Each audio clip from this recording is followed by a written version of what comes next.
Game Report, Adam Cavalier alongside Carson-Newman head football coach Mike Turner. Mike, slow start today, but got back on track in the second half. How do you sum up a 41-14 win over the Falcons? Well, it was a slow start. It was an abysmal start. It's as bad a way of starting a football game as you can start it probably. But now it's a matter, do we learn something right there? And I think we did. I think as a football team we learned something. Number one, we learned we can count on the defense. What a great response they had there in the first quarter and a half. It was a great response. They kept us in the ball game. There's no doubt about it. Last week we go and don't have any procedure penalties, and today we may have had 6 or 8 of them. And there were some things hollered out there, that may entice you to jump, but you've got to have enough discipline not to jump. That's just part of football. It's going to happen. That may be true, and I'm sure it did happen, but, hey, that's the part you got to overcome.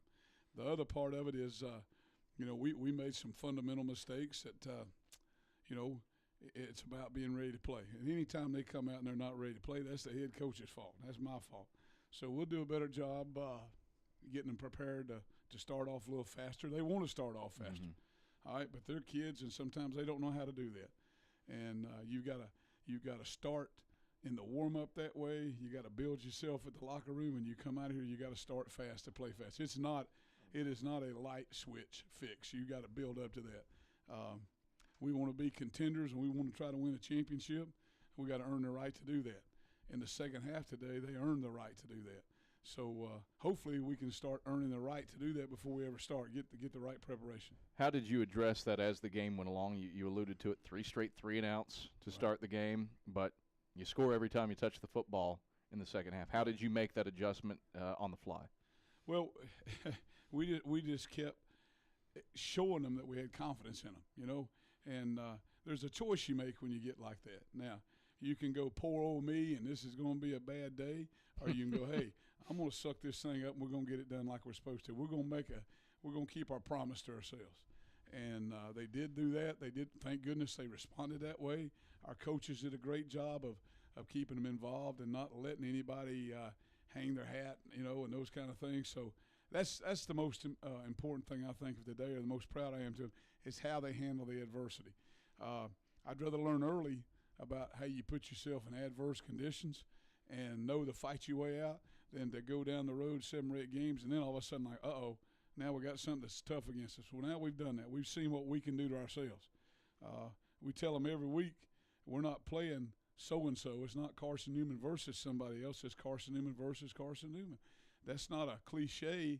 Hey, we prove that to the world today. We can hurt ourselves as bad as anybody else can. You play turnover-free.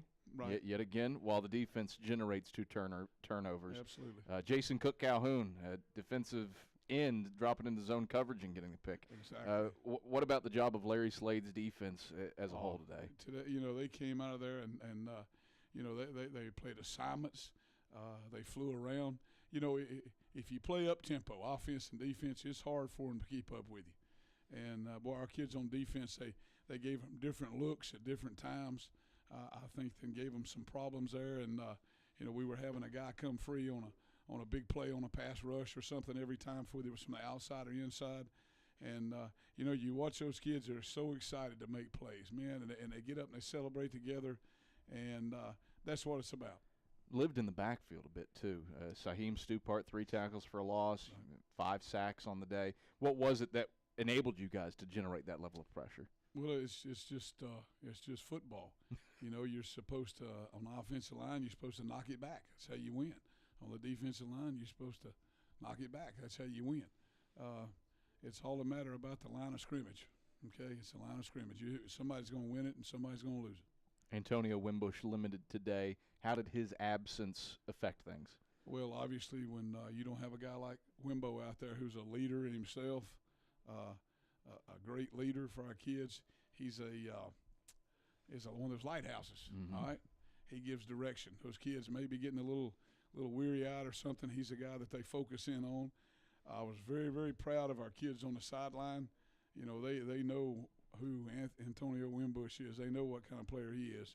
So I thought they backed up those other kids well, and those other kids responded well. And you take care of. We've got a guy, Deontay Thomas coming along, got some great reps today. We had some guys that come in there and filled in that did an adequate job. We just got to be expecting to score better. We still got to get quicker and quicker at that point of explosion so we can run by some of those tackles. Mike, pleasure as always. Congrats on the victory. Adam, thank you, buddy. And that was a great victory, and we're very, very fortunate in that, and make sure, we never change, but we're going to give all the glory to the God that created us for giving us a chance. That's Carson-Newman head football coach Mike Turner. We'll be back with more player interviews when the Domino's Postgame Report rolls on after these messages on the Eagle Sports Network.